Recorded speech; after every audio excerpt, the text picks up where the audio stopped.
Hey everybody, quick disclaimer here. Right now, DocRespawn or Jordan is in Korea right now, so I'll be filming this on his behalf.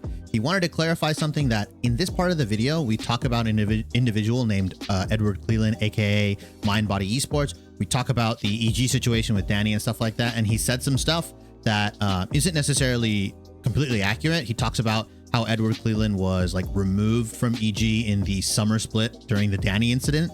And in reality, I have my DMs with him. I'll pop it up as well, but I'll show you. I'll tell you what he meant. He essentially says, hey, there's one major inconsistency when during the EG discussion, Edward Cleland was working with EG in summer, but basically on paper, he was very underutilized and was told not to meet with coaches or players as often as he wanted.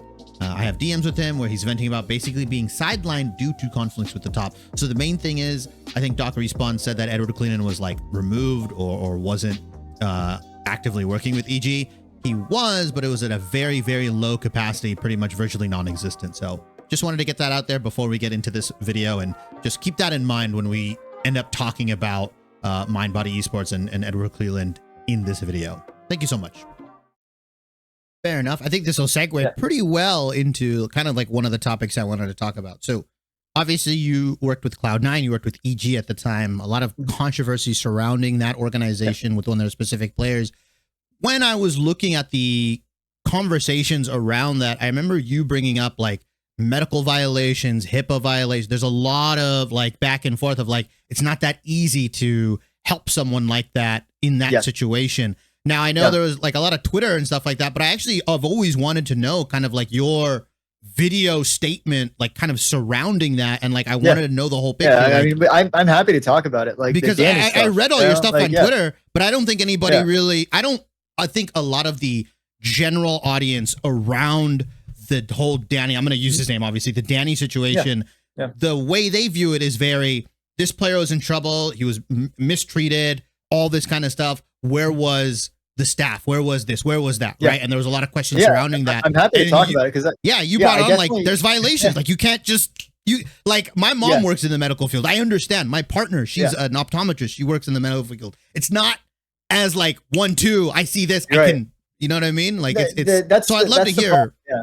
The public perception that like you should just do whatever it takes to help someone is not taking into account that there's like restrictions and there's a lot involved with this stuff on a legal level, and so let me just first caveat, like, okay, like a lot of the backlash, a lot of the public perception around the negative public perception around that whole incident is directly because of articles and media shared by people who are already against that org, right? They already had problems with EG, specifically like Thorin and all that. They were blacklisted by EG. They were very open about the CS issue. They already had beef with EG from the CS:GO days, and this issue was sort of obviously negative. Like this should never have happened.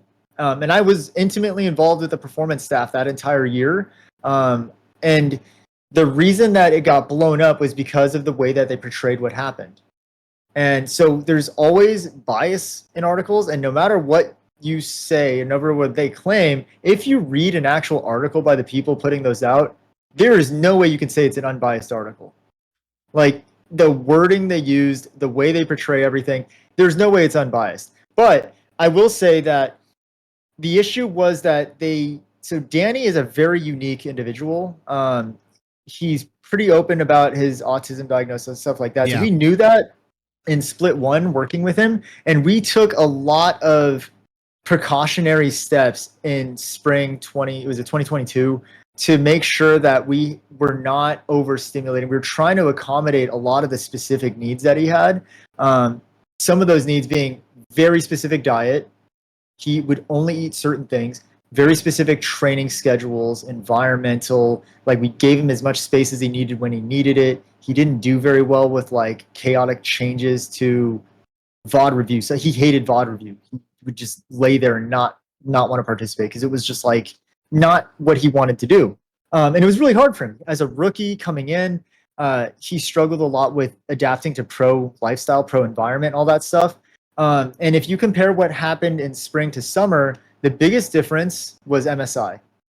So Spring, we had all these things in place, and I can get into details a little bit more now because like all the staff that were involved in that are gone now. Like EG's gone, right? Dude, some of them are like, I think the CEO of EG have literally changed gone. their name. Yeah, Nicole, Gamer Doc, they're all gone. And Yeah. so I intentionally couldn't put a lot out there the year after it happened because I got DM'd by individuals who were like, "Hey, you cannot say anything." Yeah, for various reasons. Yeah. Yeah. So the only time I openly started talking about it more was when I was actually being accused of violating my own license. I'm like, okay, well, now if you're going to throw like competency accusations at me, I have to defend myself, right? This is no longer about EG and protecting their privacy as an organization, but you're accusing me of like violating my own license. That's your medical license could get revoked. It can get like I'm not trying to lose my license. Yeah. So the stuff that we had in place in spring worked really well. Obviously, Danny performed at a very, very high level throughout the split. He continued leveling up. One of the major changes that happened in week 4 was that I don't know if he stepped down or we got rid of the current sports psychologist who was working with the staff, and we brought in someone else. Edward Cleland is not a psychologist, but he's a mental performance specialist. He's got a bunch of other credentials in terms of like nutrition, and he's currently working on his doctorate in alternative nutritional medicine or something like that. I forget the exact title, but he's someone I worked with at 100 Thieves the year before. He was their lead performance specialist, and we won a championship with 100 Thieves, their one and only, that split. So I knew who he was and I trusted him. I'd worked with him before. I was like, hey, this guy's really good. So we brought him in. You saw the turnaround midway through spring 2022. EG went from a team that was going 1-1 every single week to suddenly stomping teams. And a lot of that was due to obviously the coaching staff they also switched out the coach, right? They brought in they moved Turtle to the assistant coach position, and they brought in it wasn't Artemis, right? It wasn't Artemis. No, Artemis was there. He was the performance manager. Oh my gosh, I'm blanking. Korean coach. He just also coached with C9 as an assistant. Oh my god. I can't believe this. Oh my.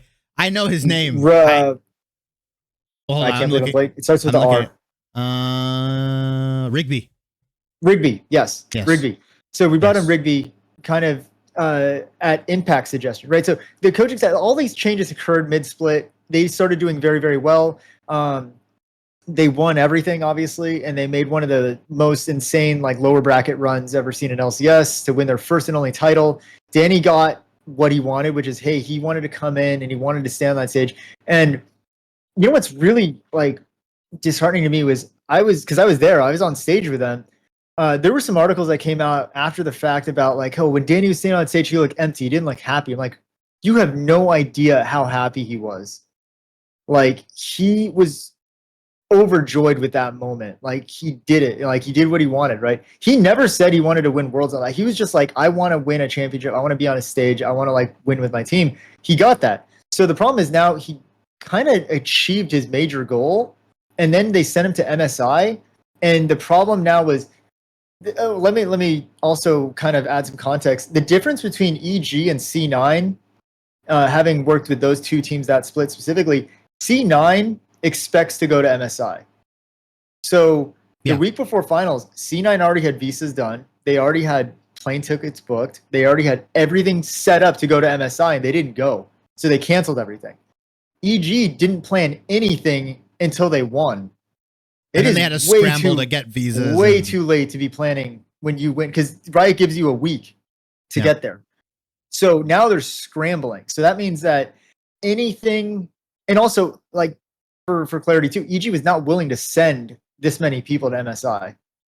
So the entire performance staff going to MSI became just Artemis and the team. And they had nothing in place. They had nothing organized. They get there. Immediately, there's already problems because all the systems that we had in place to manage Danny's needs are gone, right? In a foreign environment. New environment, not comfortable, not sleeping. Food, couldn't eat anything there. Like, he's very particular with his food. None of Korean foods are like foods he eats, except for like, I think like meat. Like he like rice and meat sometimes. But like he was very picky about his diet. So he couldn't eat, right? So now, and then obviously NA struggles in international events. EG didn't live up to, I think, the often. It was honestly overblown fan expectations. Well, they always are, right? They really thought this EG team, because they stomped TL, they stomped, like they look so good, they were going to compete and win MSI. I'm like, okay. Right? You bring into the hype. You have a lot of people believe into the hype. Yeah. Yeah, and if you actually, like, from an analyst level, and I'm not an analyst, but I know this because I listened to the coaches, I listened to the analyst staff at EG. They had some really big problems with how they played the game that were for sure going to get exploited against Korean and Chinese teams. So if you go back and rewatch the VODs of that split, the way they would play, because they realized Danny couldn't lane, like Danny was not comfortable. Yeah, laning wasn't his strongest suit at all. And he was Danny always popping off in team fights. Was a bit of a two-trick, right? He could only play realistically Jinx, Xayah. Like there weren't, and maybe Ezreal. There's not a lot of ADCs he could play at the level that he plays Jinx, Xayah, Ezreal, right? So he sort of forced into Jinx, and that was also a big portion of why they won. It was Jinx meta. Like Jinx was just the champ, and Danny is phenomenal on Jinx. And he always wanted to play Kai'Sa, but if you look at his win rate, it's actually pretty bad with Kai'Sa. But so because it was Jinx meta, hyper carry meta, and he couldn't lane, the way EG started playing, and this is very intentional, was they would end up leaving Danny to, like, he would kind of get caught on lane and die a couple times, and it became sort of a joke, like, oh, if Danny dies early, we're winning the game. But it's because he wasn't the best at early laning. So what they would do is once the early lane kind of didn't go well, Vulcan would leave lane. They would start creating pressure at the top side of the map. Jojo would roam for Inspired. They would constantly fight for Rift Herald. They would constantly fight enemy top lane, enemy mid lane. And they would pull so much attention there. Danny's free farming in the bot lane. Until he gets this for free. Like plates, he would until get he gets for free. Until he gets 4 items. They would force fights sometimes just to give him more time. Because they'd be like, okay, we have an objective. We're gonna give direct, but we're gonna fight mid here. We're just gonna force them to blow all their summoners. They're gonna force them to come here. And that gets him 3 plates. That's all we need. They would drop Rift Herald for him. They would do everything to funnel him in order to get him to the point that he could then carry a team fight. And so you can't do that against Chinese and Korean teams.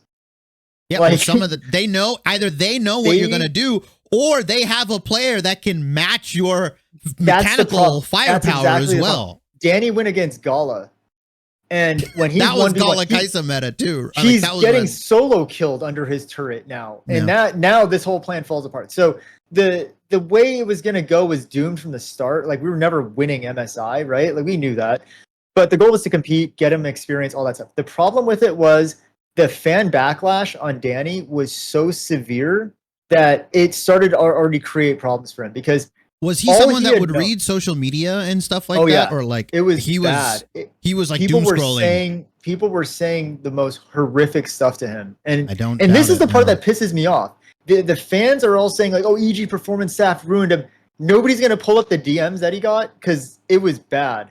Like nobody wants to take credit for the fact that you have thousands of NA fans just blasting this 17-year-old kid for his first international performance when no other Western ADC has ever done well anyway. Like, come on. And so he was already miserable where he was. Now he's getting the backlash he never received before. He didn't understand that side of it. Danny and Jojo, right? Like all through that split were praised, adored, loved by NA. Rookies, young talent, NA talent, all that stuff. Yeah. No. And so when you get hyped like that, oh, we're NA talent, like they love us, to 180 flipped and now they hate us.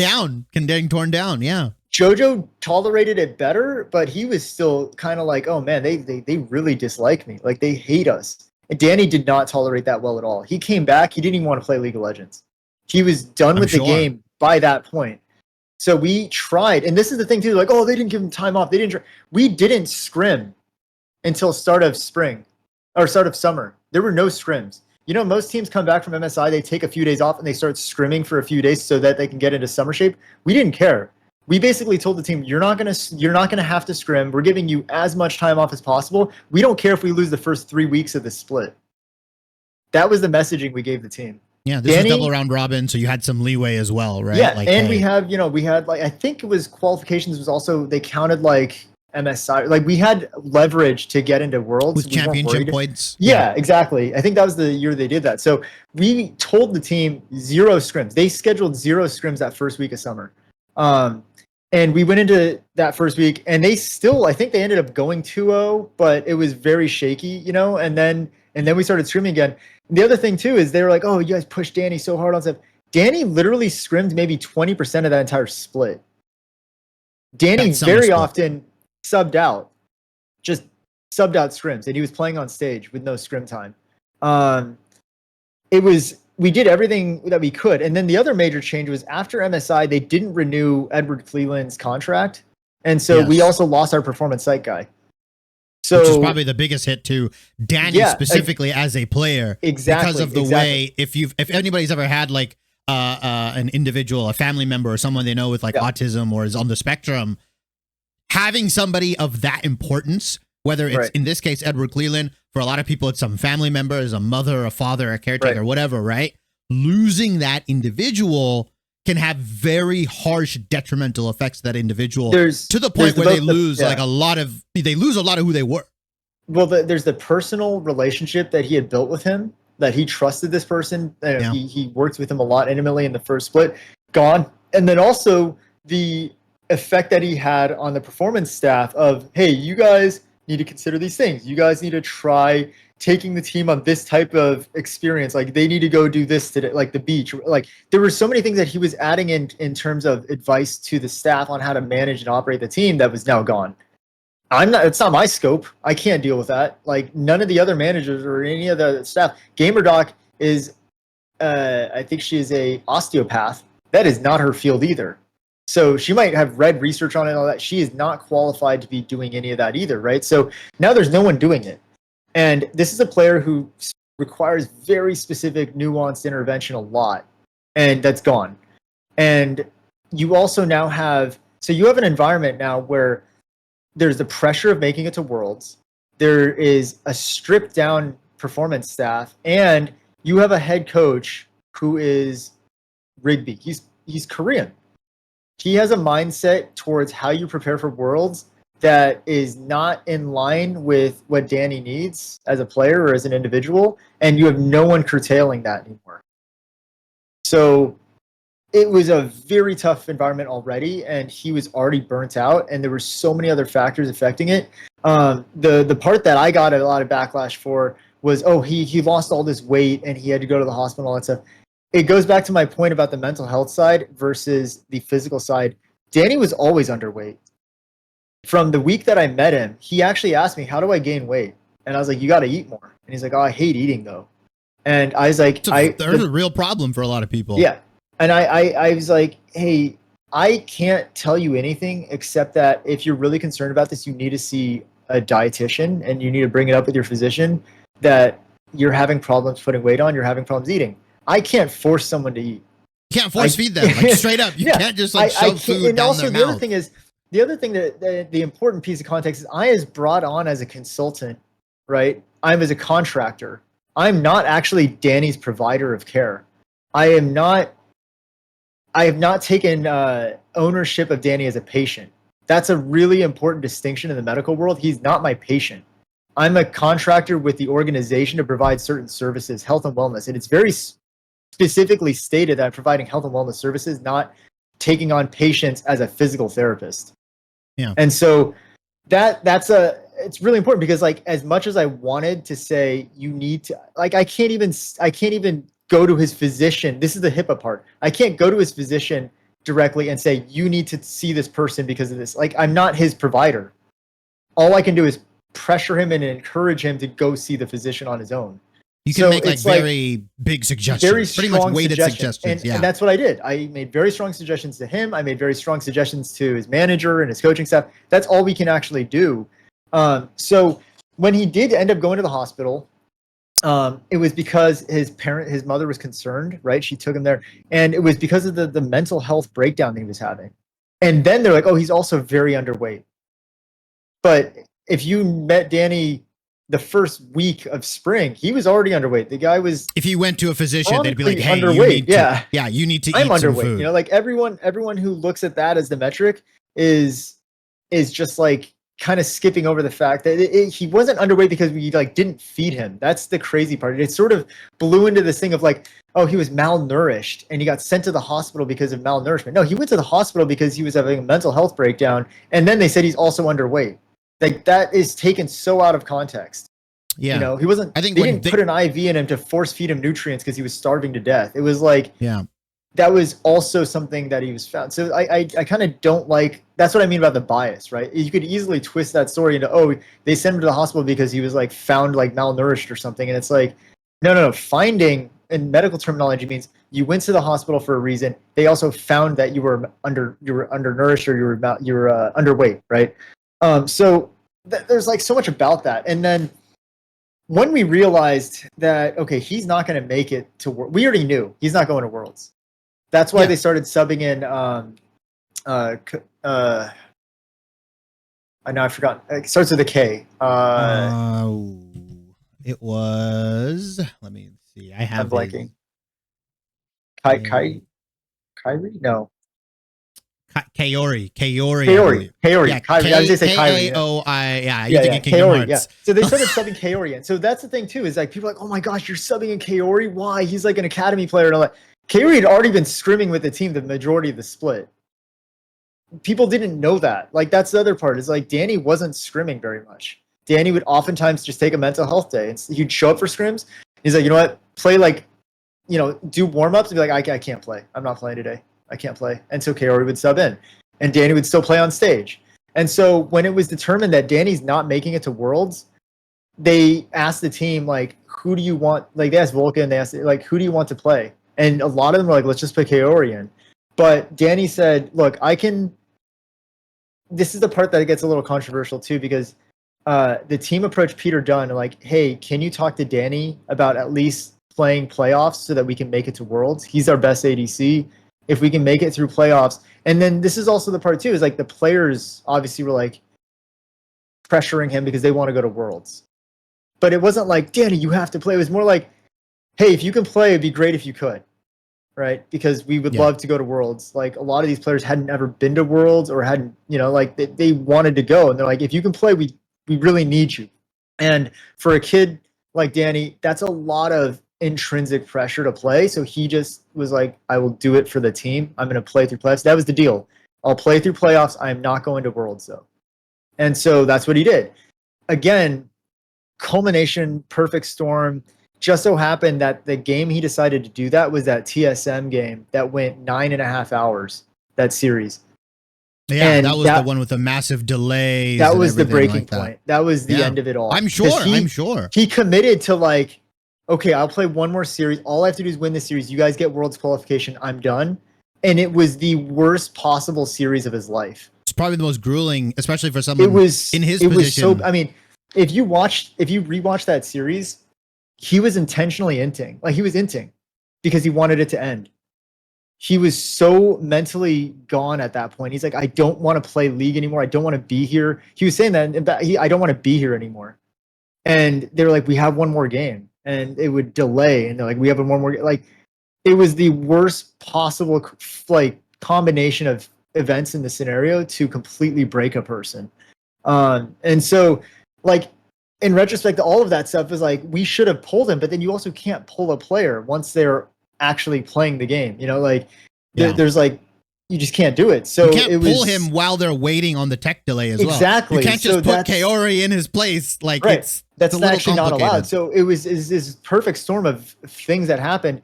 Like, if that series had gone 3-0 either way, probably we wouldn't be talking about this stuff today, right? Like, a lot of those issues, like, because Danny was mentally prepared to go and just play a series and be done. Like, nobody prepared for that. Like, that was one of the worst experiences any of those players ever went through. Vulcan was losing it. He was like, I'm so sick of I'm so hungry. I'm so sick of being here. Like, I want to be gone. You know, like, so it was just kind of like this final tipping point of like the worst possible things that could have happened. And then after that, he had a full breakdown, and he was like, "I'm done with League. I'm done with the team. I can't do this anymore." And so, that's when the other stuff started happening, like, and that's all the other stuff that came out after. Backroom conversations. So they sent him home. You know, they tried to get him the help. He went to the doctor at that point. All of that stuff was when all that happened.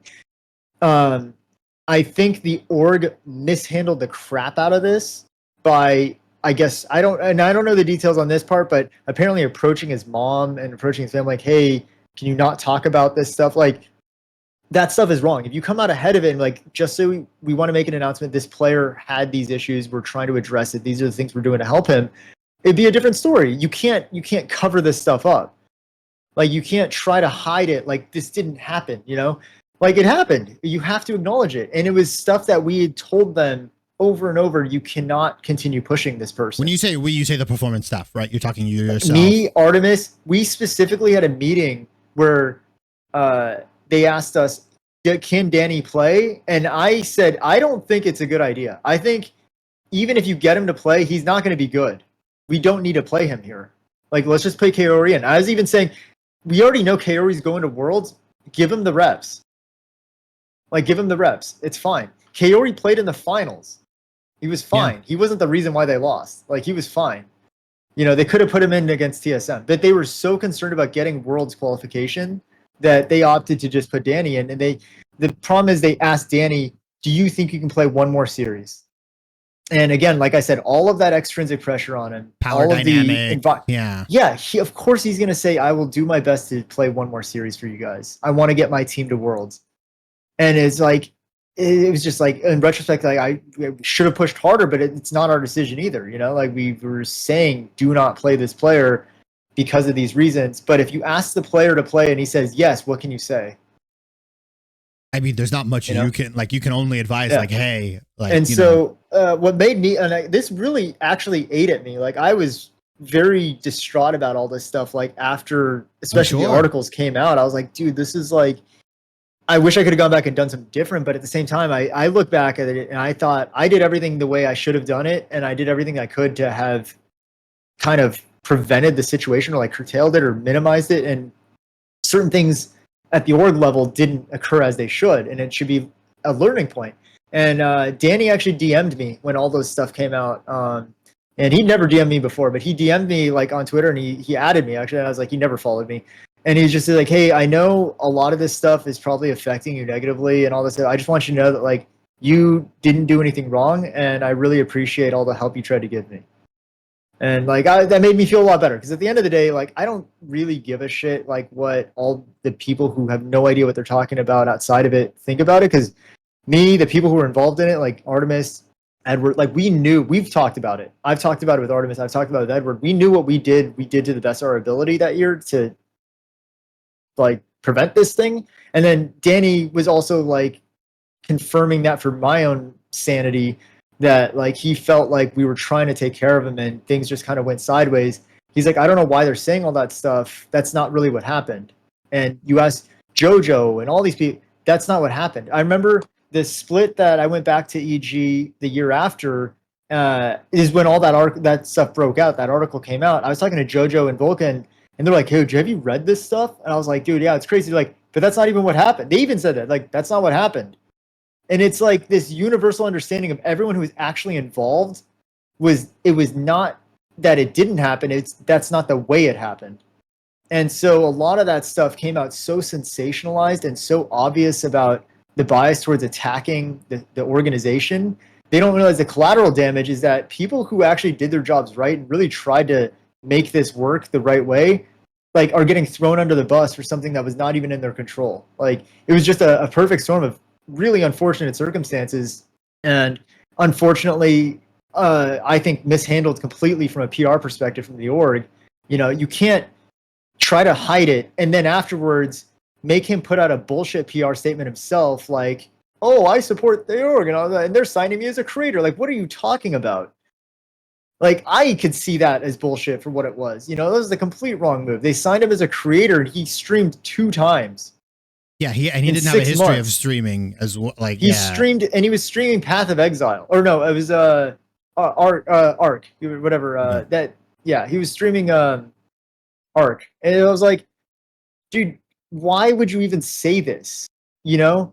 How much of this would have been avoided if you had just said, you know, one of our players had a mental health issue that built up over the course of the year, culminated at the end of the split. We've really taken steps to one, address why this happened, and two, we're giving him as much support as he needs and taking care of him, who's gonna go and write an article like that about you? You know, like I couldn't believe my eyes, because by then I didn't have any dealings with any of that stuff, and they specifically told me not to talk about it. And then they put out that PR statement. It was like, what are you doing? Like, you can't hide this. So I was super frustrated about it, and I understand a lot of the vitriol and the backlash the public gave EG specifically for that. My point in talking about it is more so to help people understand that, like, it wasn't the way that they think it happened. It was more so that there was don't attribute to malice what could be attributed to incompetence. There is definitely a level of incompetence, and I'm not saying like, oh, we were incompetent. I'm saying there's a level of incompetence because we didn't have the proper staff in place to address the needs of that person, and that's incompetence from the org. So when it comes around to reading or like the articles and stuff like that, I mean, you mentioned like there's certain, like, what out of the stuff that you read, I don't know how much you did read or watch video wise, like what do you think, like, for other people that now are going to watch this and they're like, well, I want to read the article, I want to know what was the most accurate description of like whose article? I know Arch released one. There's videos by Thorin, videos, I believe, and I would say articles by Richard Lewis, all that kind of stuff. Arch's is probably the most. Yeah, Arch's is probably the most balanced, I would say. They're all accurate in terms of the timeline of events. That is the one thing, because I'm not knocking Richard Lewis or Thorin or Arch. Like, they tried to do their due diligence and talk to as many people as possible to get the timeline of events, but you have to understand, like, if you read the Richard Lewis article next to the Arch article, there is no way you're saying that one of these is unbiased. Like, Richard Lewis is so biased, it's unbelievable, some of the wording that is in that article, right? So there's going to be a skewing of what actually happened. Not saying it didn't happen again. I'm not saying that his facts are incorrect. His facts are correct because he got that from firsthand sources. There's also a ton of sources you have to understand are also people who got fired from EG. So there's already inherent willingness to kind of trash the org, because EG as an org was terrible at that time about taking care of people. That's not even debatable. You know, like, they were very bad about picking people up, overworking the crap out of them, and then dropping them.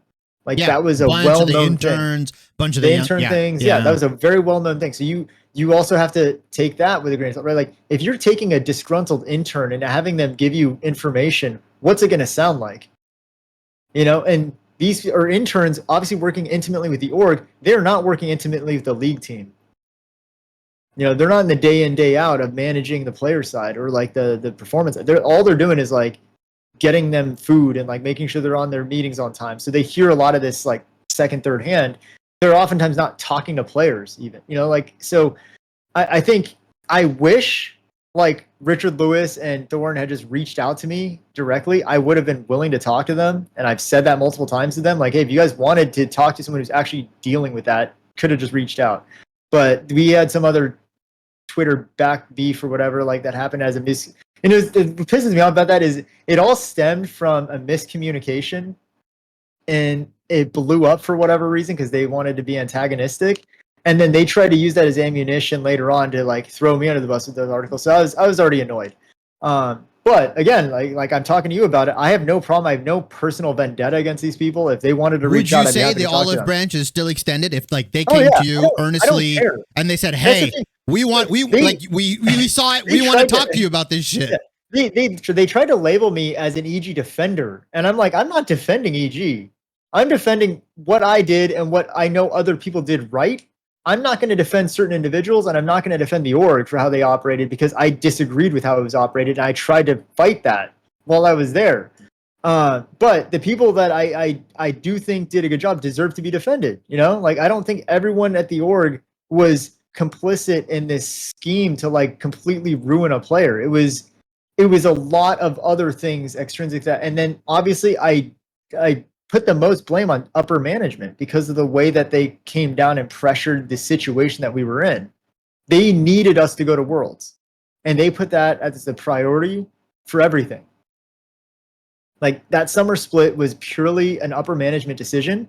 The release of Edward was an upper management decision. It wasn't like, oh, he was doing a bad job, so they let him go. Like in what world could you say that winning your first domestic title with a team that was struggling for half the split and then making a decent run at MSI is a failure? Like,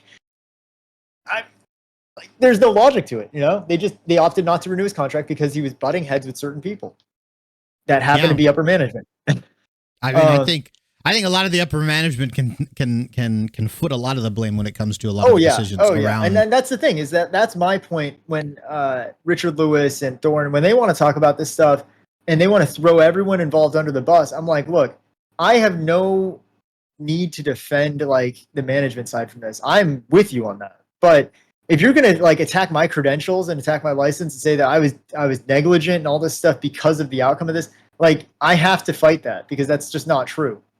Yeah, like that's for never. Because you can't let stuff player, like that.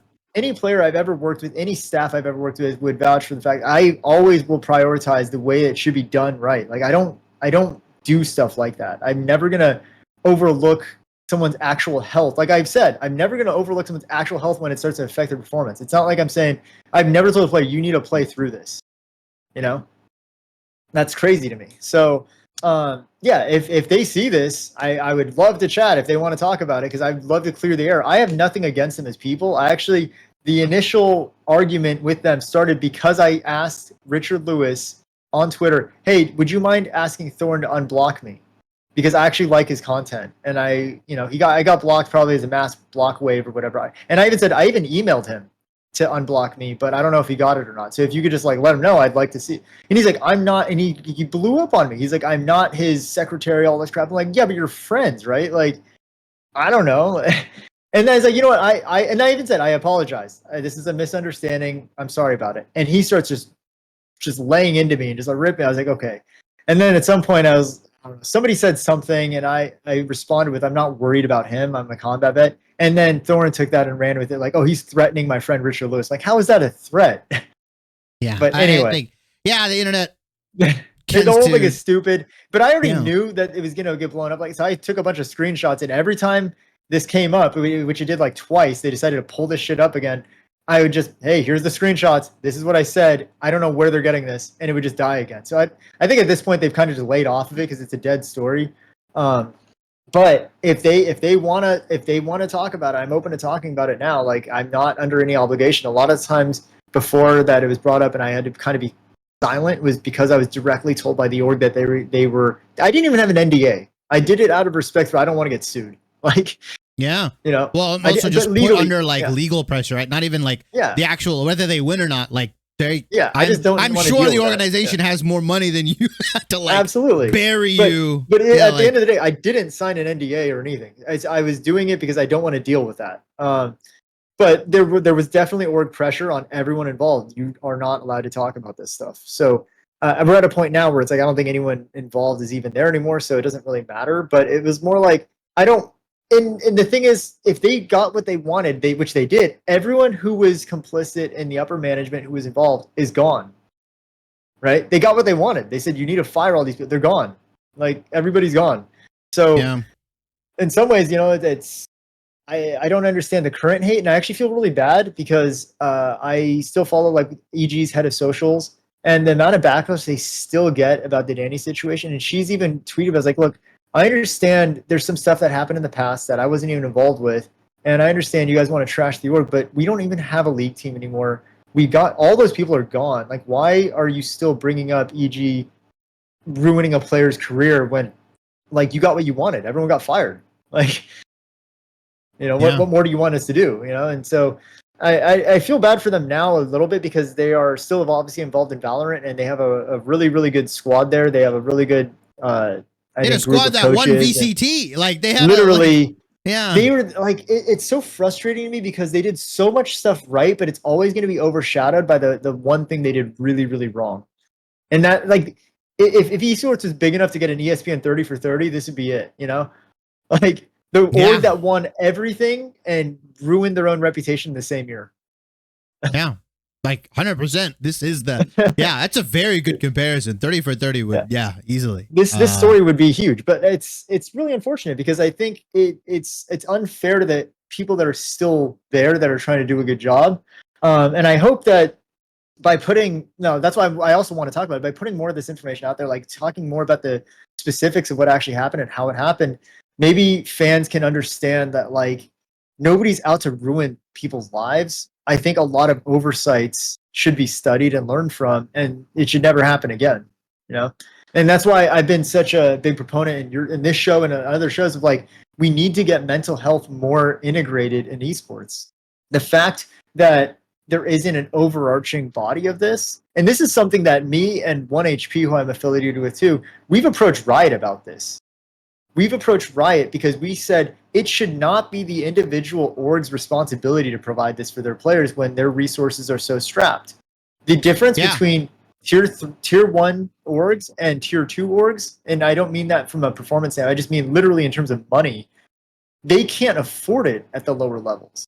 Well, I mean, even if you look like NBA, G League, NFL, if you look at the NCAA, if you look at hockey, MLB, when you go down to these lower levels, the league is providing those. I shouldn't even say tier 1, tier 2 because in your context, you're meaning like amateur NACL. I'm talking about C9, TL, and FlyQuest are here, and every other org is tier 2 orgs. They can't afford it at the lower level. IMT can't afford it. Like, it's not even. I don't know their funding. They will never ever have them. They don't have the funding allocated to provide ancillary services. That's what I mean when orgs that I've worked with win championships. It's because TL, C9, Fly, they invest in that stuff. And so if you can't have every org even capable of doing that, Riot has to be the one to provide that. And it's so much cheaper if Riot does it, because instead of having a PT at every org, a mental health specialist at every org, a psychologist, sports psych at every org, you could just have a group of like 7 people that work with Riot that work with all the orgs, and they have those resources available to them. And that's much more efficient, you know? And then it's like, it's not even a competitive advantage except for maybe sports psych, right? Maybe orgs can invest in their own sports psych, but like mental health should just be provided across the board for every LCS team, every VCT team. Like that should just be a Riot provided asset that they can take advantage of, or they can use, you know? Like we pitched this to them, and they partnered with Kaiser. They partnered with some major hospital group. I think it's Kaiser. Is it Kaiser? It wouldn't be like Blue Cross of America. Like it wouldn't. No. It's not an insurance group. It's a medical group. They partnered with a medical group that is supposedly providing healthcare and mental health resources for them. I have seen zero from that. I guarantee 0 players have gotten any sort of medical coverage from anything affiliated with like Kaiser, like that group. Do you think there's like, they don't do even just like lack of information? Like there's not even. Like, I don't even know what the partnership is. Know. Like, is it like they just paid Riot a bunch of money to get the name so that they can do I don't know, but that's actually one of the big restrictions. Like, well, we just signed this massive deal with this company to do all that, and like they haven't done it though. Like, there's nothing there, so I don't understand that. Yeah, we've approached them about it, and we're like, look, we already have a group of people who've been doing this in the space for 6+ years. Why don't we just sign a deal with you, and we can just keep doing what we're doing, but provide it to all the orgs? Like, that's been a big point of contention. But I think, you know, there's a lot of possible solutions. It just depends on whether or not Riot wants to take the responsibility of being a professional sports league, or if they want to continue using League of Legends LCS as a marketing arm for League. And I had a discussion with former coach, and he's not really affiliated with anything League related anymore, but Loco Doco. And he was saying, yeah, the problem is that Riot is teeter-tottering between, is this a league or is this a marketing arm? Well, I mean, I don't know if you've recently seen the news with like the whole consolidation now. Yep. And like, so it's I think kind it's of a obvious. marketing. I'm pretty sure it's a marketing arm now. It's kind of obvious what direction they've been leaning for a long time. I don't think upper management at Riot decided until more recently too. Yeah. They're like, hey, you know what? We're not going to be the NFL.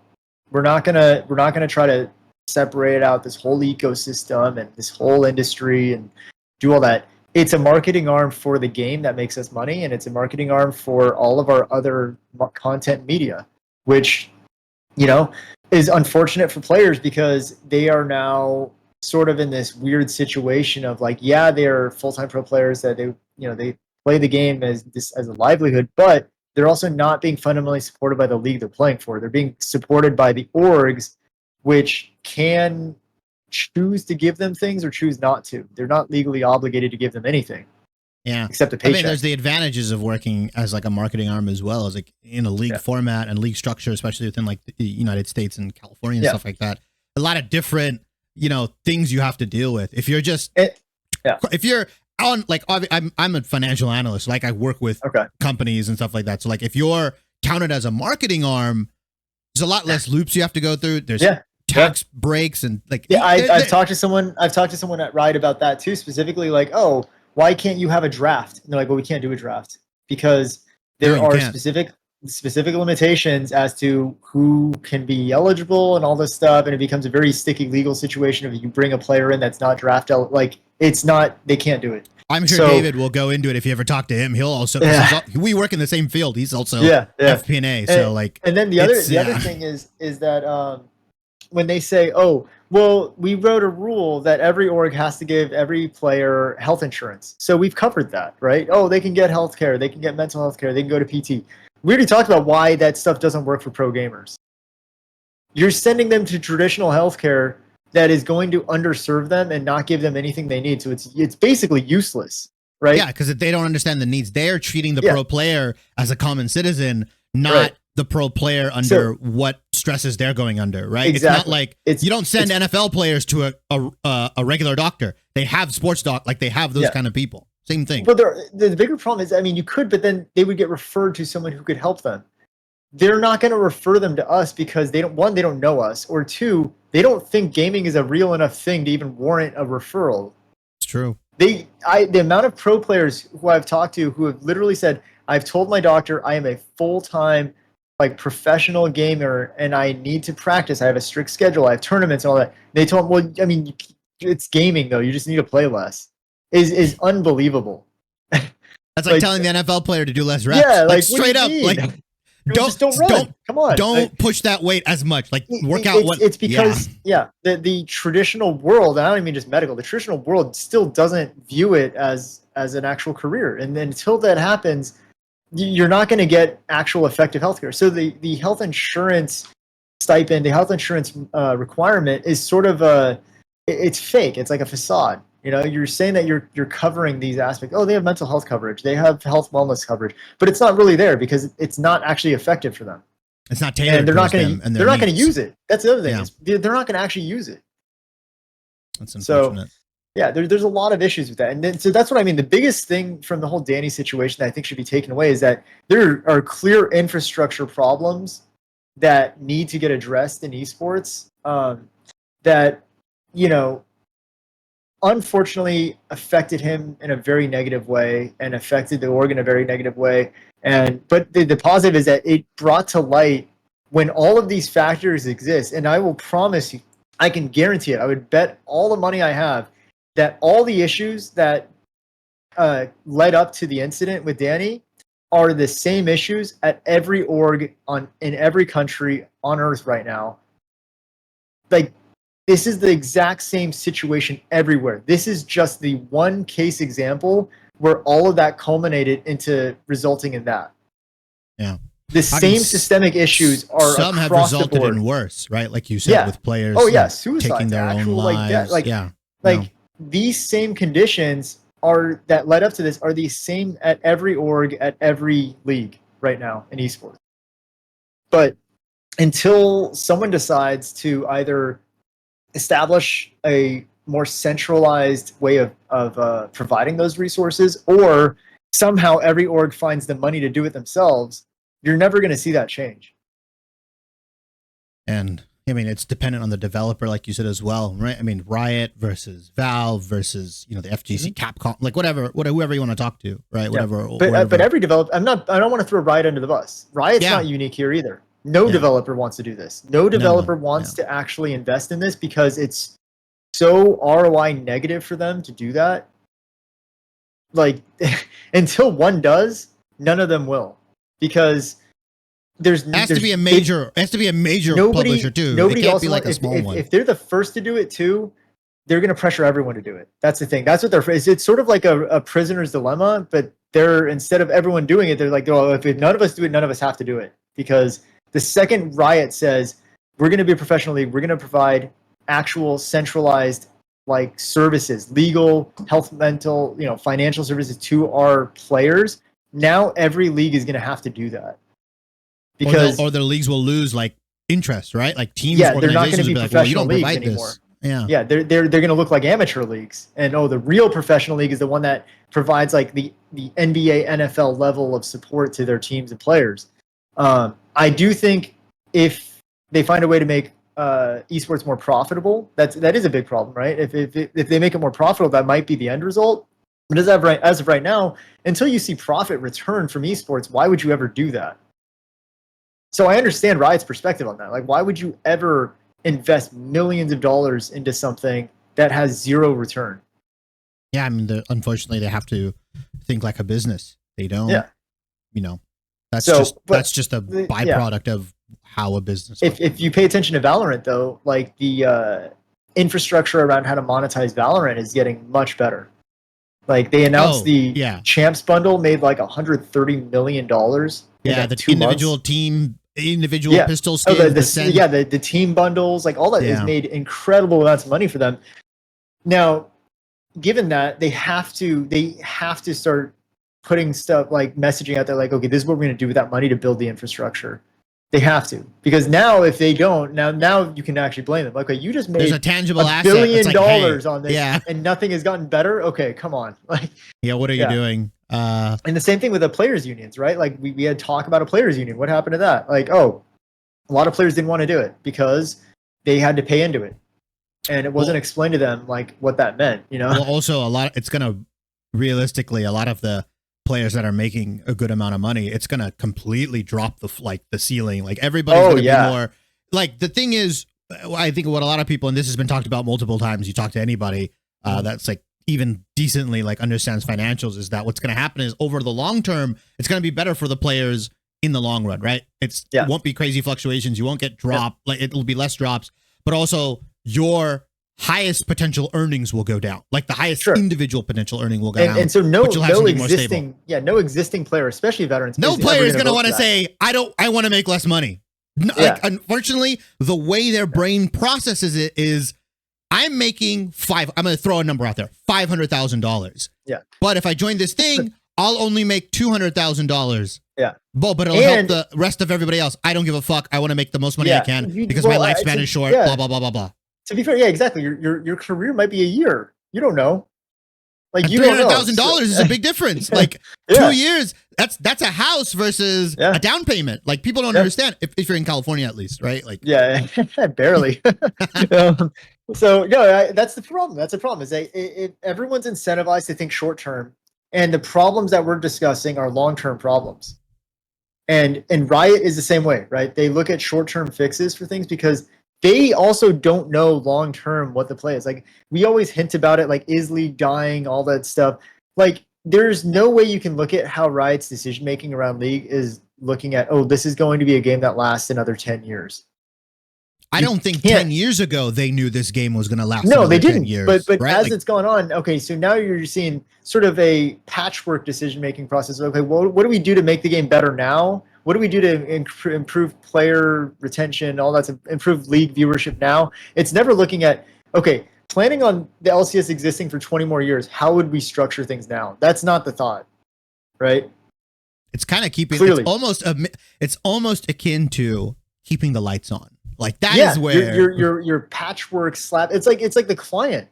They're like, we can't redesign the client. We can't redesign the game. Like, are you serious? Like, people have designed an entire freaking video game in the time it took for you to maybe redo the client. Like, there is no justification that if they wanted League of Legends... There have been 2 video games made since Riot's last rework of the client, by the way. That's what I mean. Like, you can design a whole game. You're telling me that you have the best engineers in the world that you can't figure this out? Like, potentially 3 if you count TFT and because I'm only counting Valorant and the fighting game 2KXO or 2XKO. Yeah. If you count like TFT and all that, like 3, 4 Swarm, like Legends of Runeterra, the card game, like... Right. A handful of games. They could have had League of Legends 2 Prime to come out on the 10-year anniversary and just blown the entire player base up like double. Like League of Legends 2 would save League. Like if League 2 was announced at the end of Arcane, hey, League 2 is coming. Overnight, you're seeing the complete like revitalization. I think of you're the gonna see industry. people pick up League One, Yeah, in preparation, right? You're or gonna something. see streamers like who started their careers in League play League 2 again because it is that big of a game again. Like I can't understand it. Like they do all this market analysis of like, oh, would people play a MOBA and all this stuff? It's not even that. It's the fact that League is such a cultural phenomenon now that if you were to release League 2, you would overnight get like 50 million people just trying the game over that year. Like they're going to play it. Yeah, there They're going to are play certain it. games that transcend like the idea of like It's prototypical market analysis for games. CS is one of Right. them. Like CS2, a bunch of people went like it's really crazy. Like even people that don't play CS, people from Valorant jumped to CS2, like or like vice versa. They went back again. When CS:GO was the major FPS tac shooter, then Valorant came out. There's a handful of games that transcend prototypical market analysis. Overwatch 2 came out when Overwatch League was dying. Yeah, and Like, it did get a bump. Overwatch And unfortunately, it did get a bump. Overwatch 2 did get a bump of player base. Yeah. Overwatch died, and then like Overwatch 2 came out, and it's basically the same game, and they like actually did really well with it. They made more money. All things That's the ultimate considered, goal. like there's still people playing Overwatch 2 now. So I can't understand it. Like League, if they were to just come out with League 2, put 50 champs in it, who cares if the one tricks get screwed for a little bit? You know, I'll be sad if Swift's not in it. Yeah, But honestly, I would play it. I would be like, oh shoot, League 2 is out. Like, okay, I'm gonna learn a new champ. Maybe you just bring back some of the really core staples, you know, and you just put new champs in there, and then you start bringing patches of like, 10 champs at a time. Hey, like, do you remember that? Or like one. like, Hey, remember or Singed? cycle them, you know, like do chunks of champs that like there's so many ways they could do that would sell so well, and like you can save a player base from stopping playing a game by just reintroducing them to why they like the game in the first place. And I promise people would try it. Like the reason that League has a horrible introduction right now is it takes a freaking doctorate to play the game at a bronze level now. Yeah, I mean, even the new player experience. You look at everybody that picked up 2XKO, they said, I played this game, now I want to pick up League. And they just go, fuck this game, bro. Like, I don't understand it. Like, my girlfriend picked up Valorant, right? Like, she's never played a competitive game in her life. She picked up Valorant 6 months ago, and she's hooked. She loves it. But when I brought up League, she's like, well, I don't want to learn that much. Like, and I told her, like, I feel for you. Like, I started in Season 9, and I remember Zazel telling me, dude, you started at a really late time. It's really hard now. Like, it's impossible for new players to want to go through that process. It's work. It's literal work. You can't just play the game up casually and like start feeling comfortable. You play it and you feel like I don't know anything. What's going on? Nothing makes sense. People are flaming you. Like I have a Smurf in bronze right now that I play on for fun, and these people are freaking stacking waves. They're like, you know, they're wave managing in bronze. Like I'm getting jungler pings about Prio. Like it's unreal. Are you sure like, it's not just other Smurfs? Are you? I'm just kidding. Dude, I mean, literally, like I have actual bronze players, like hard stuck bronze players, typing and like talking about like, oh, I didn't have Prio, you didn't rotate for me. Like, you know, we don't have drag timer. I'm like, okay, this is bronze, man. Nobody's supposed to be thinking in this like ELO. Like. Yeah. And my main is in plat right now. I'm like, it feels literally like the same game. So I cannot imagine what a new player deals with when they jump into bronze now, and they're getting destroyed by people who are plat level players, emerald level players, like coming down just because they have new accounts. Like it's really, really hard. If I was a new player, I wouldn't play. You know, after a few weeks of just getting completely destroyed and like having no idea what's going on, and like people are doing things that you can't counter. Like imagine starting playing top lane, okay, and then guy triple stacks a wave and dives you under turret 3 times. I don't want to play the game anymore. Like that doesn't seem fair. I mean, that's also leaving out the item variable. Like you have to learn the champion, then you have to learn the items, and then you have to itemize against other. Yeah, like Valorant is. Okay, I have to learn these guns. This gun is a single shot gun. This gun kills this person, and this it's very intuitive is the best way to put it. It's a much more user friendly way of learning a game, any game, right? Because at the end of the day, too, you just go and just shoot people in the head. Like that's the goal of the game. Like however you do it, however you want to figure it out, that's fine. But yeah, I think Riot understands that, and that's why we kind of joke about it. But you definitely see a difference in how they approach ongoing development in Valorant versus League. I mean, League was the first kid, right? Like that's just how it is, unfortunately. League walked so Valorant could run, and you see even on the tier 2, tier 3 side, how they structure game changers, how they structure Ascension, Premier, yeah, Ascension. Premier going into into challengers, into Ascension is so cool. Like they brought back the idea that you can get a group of 5 of your friends, play through a bunch of tournaments, win, and actually get invited to a challengers tournament to play against semi-pro teams. And if you win that, you actually get to go to Ascension and maybe become a VCT team for a year. Like that's insane. Like imagine being a 16-year-old kid and you have an option. You're just good at video games. You have an option of what to play. What are you going to choose? Like tier 2 League is like on its deathbed because there's no way to structure a pipeline for that. Like, so not exciting. There's no like excitement around like League of Legends. I just feel like for younger people, right? It's just like why do I want? What is the fantasy around League of Legends? Like becoming this like very strong. Like if you're talking about the most famous roles, mid. Oh, you're gonna be like Faker. Okay, you have to play like these champions that get rotated out. That like it doesn't like the thing with Valorant is like even if your like character, your agent isn't necessarily strong. Fundamentally, if your gunplay is good, you can make it work. Yeah, you can. Make it work. You can play anything. Yeah, you can play anything. That's the issue, I think, right? the bigger thing is also, I mean, we're getting into a whole other topic here, but League kind of shot themselves in the foot when they partnered with Play VS at the academic level. Yeah, and the exclusivity. Yep. That killed high school involvement. Once you kill high school involvement, you've killed the esport in the future.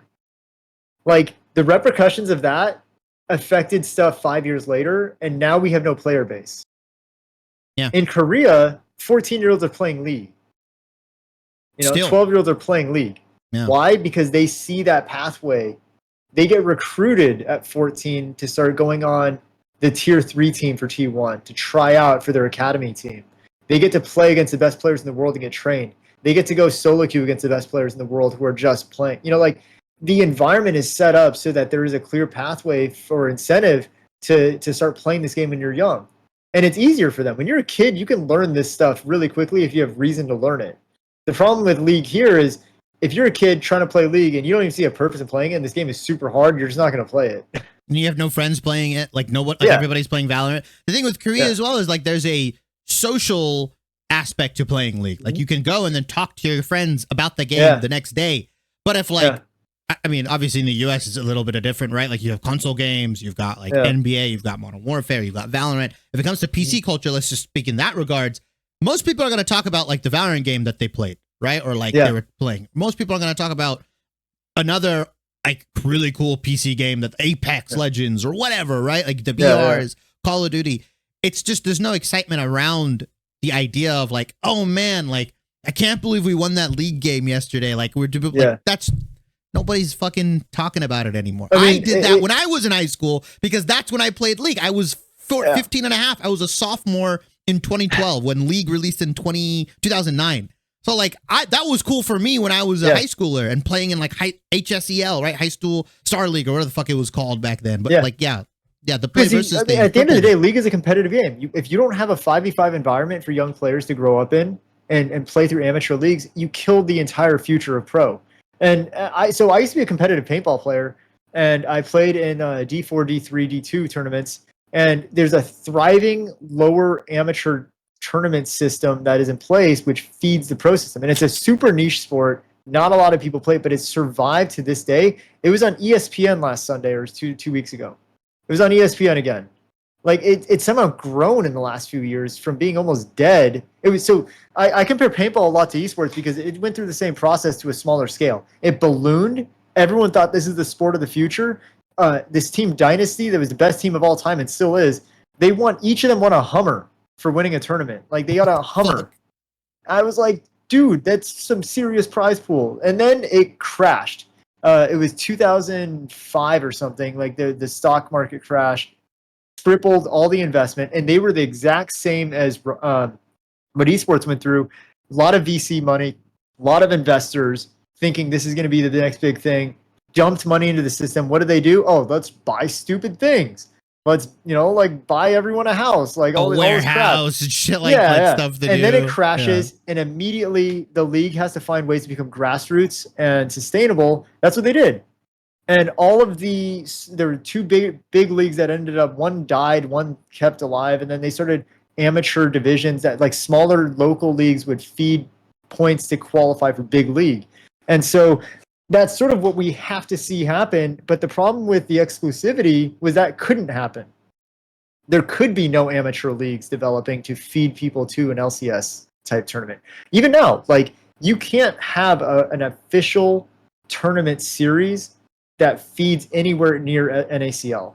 Except you can't have qualifiers that then feed into like regionals that then will feed into nationals, stuff like that, or even on a smaller scale, right? Your locals will feed into, now, like, we're from California, right? So like we have a local in San Jose that feeds into LA. then feeds into, you know, yeah. You know what I mean? Like, we can't do that because of the exclusivity. Like, they killed themselves. They shot themselves in the foot with that, because all they had to do was say, if you want rights to use the game IP in a sanctioned tournament, you just pay this fee and we'll give you licensing rights. And these are the stipulations. If you violate these, you can't get it again. Like, just monetize it and restrict it, and then you're good. But instead, they made it so exclusive, nobody could do it. Now there's no grassroots movements. There's no grassroots leagues outside of friendly, like, created local leagues that people just do with their friends. Or like Flash, streamer tournaments, stuff like that. Flash right? is great. I think Pikachu's having one. Like, I'm playing Dante. it. Yeah, exactly. So the idea, like, so this is what I've been a big proponent of now, is that collegiate is the only way forward now.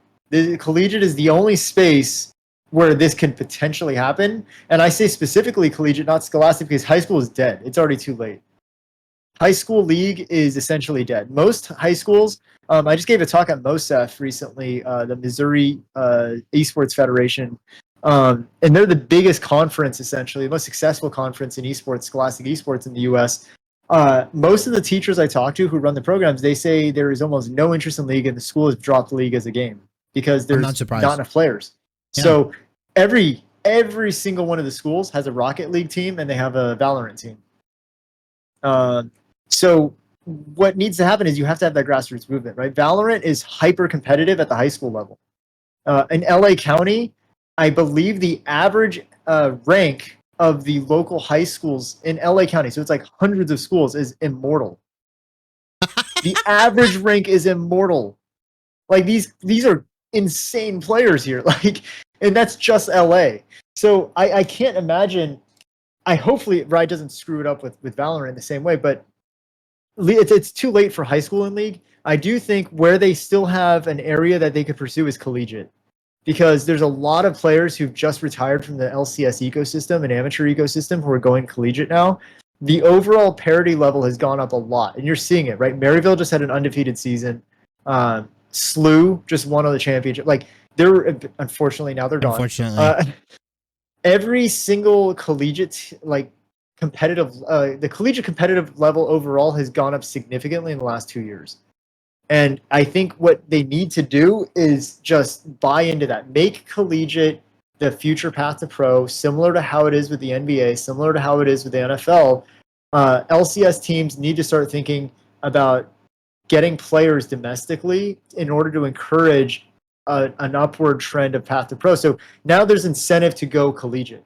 If you're a high school player and Valorant isn't your game, but hey, you're really good at League of Legends, maybe you can go collegiate, maybe you can go pro.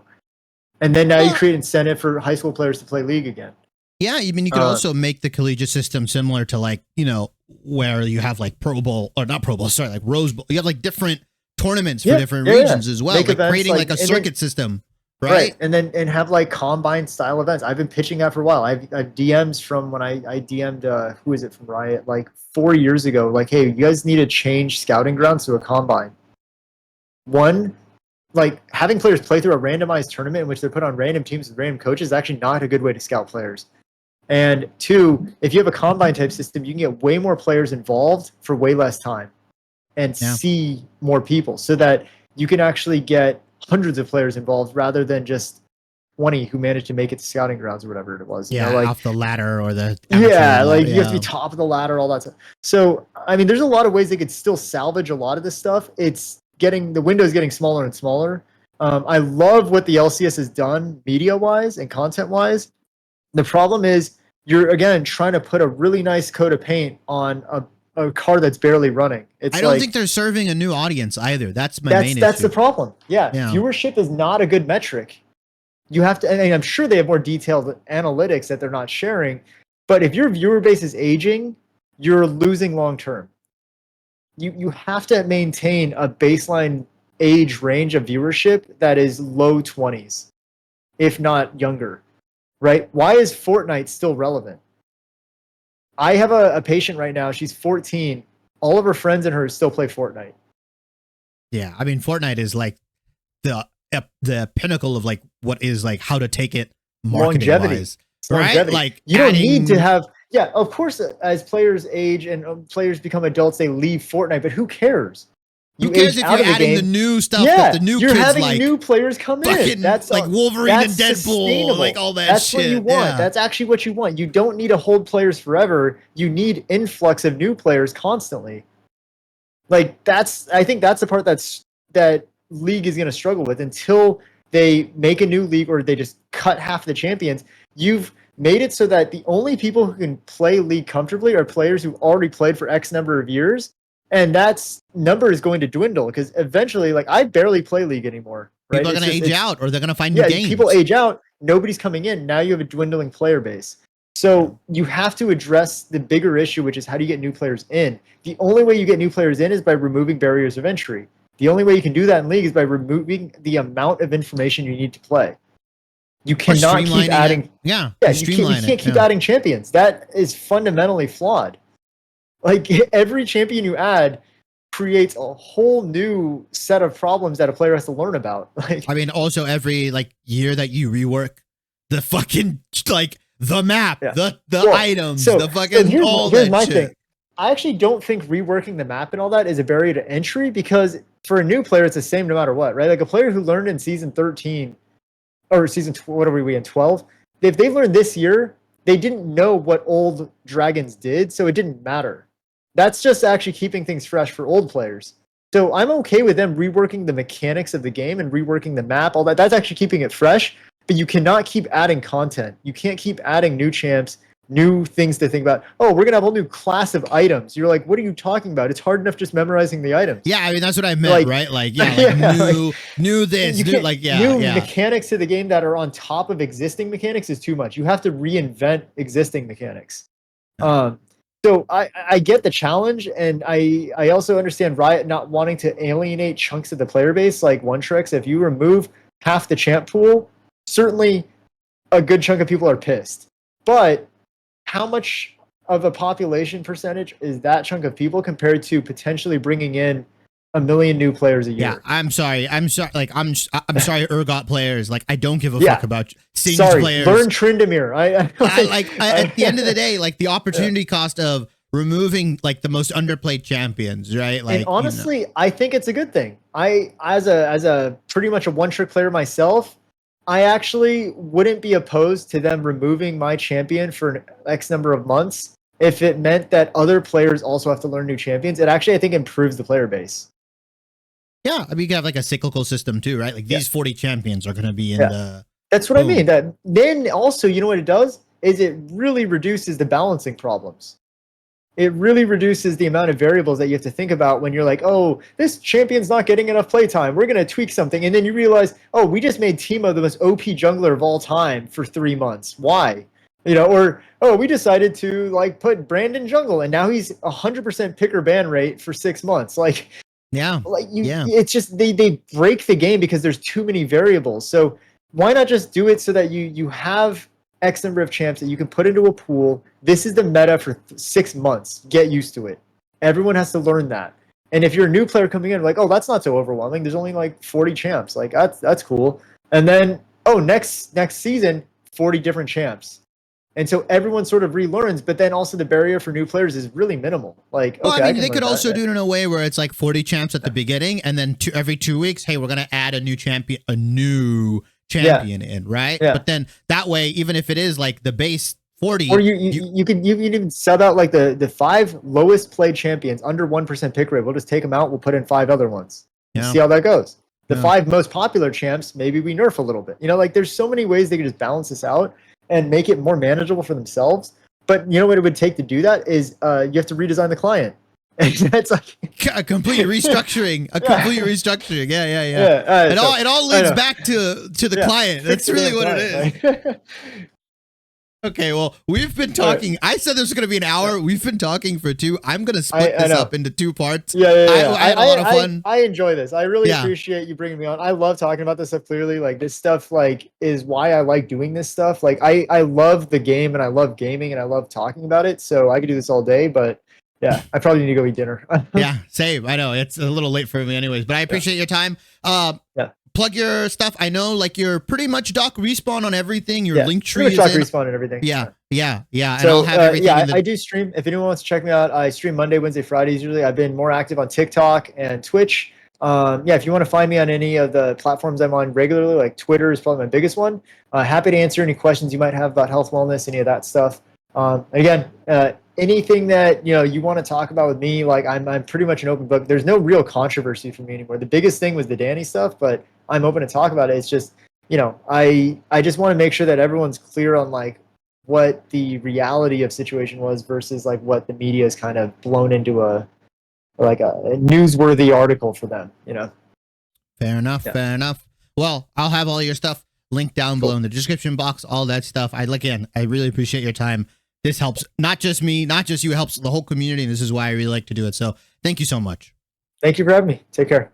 Hey everybody, thanks for watching the video. I'm hoping you guys enjoyed the content. If you did, leave a like, comment, do all that jazz. I genuinely try to respond to every single comment I see because it's always interesting to see the other opinions of people that care about League of Legends esports as much as I do. Obviously, the best way to support me is to hit that subscribe button and hit the bell for notifications on my latest uploads. If you want to see more of me and my content, I stream on Twitch 5 days a week.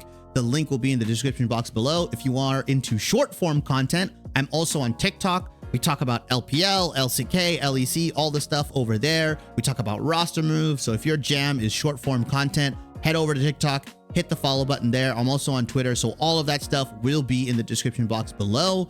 But other than that, thanks for watching the video and I hope to see you soon.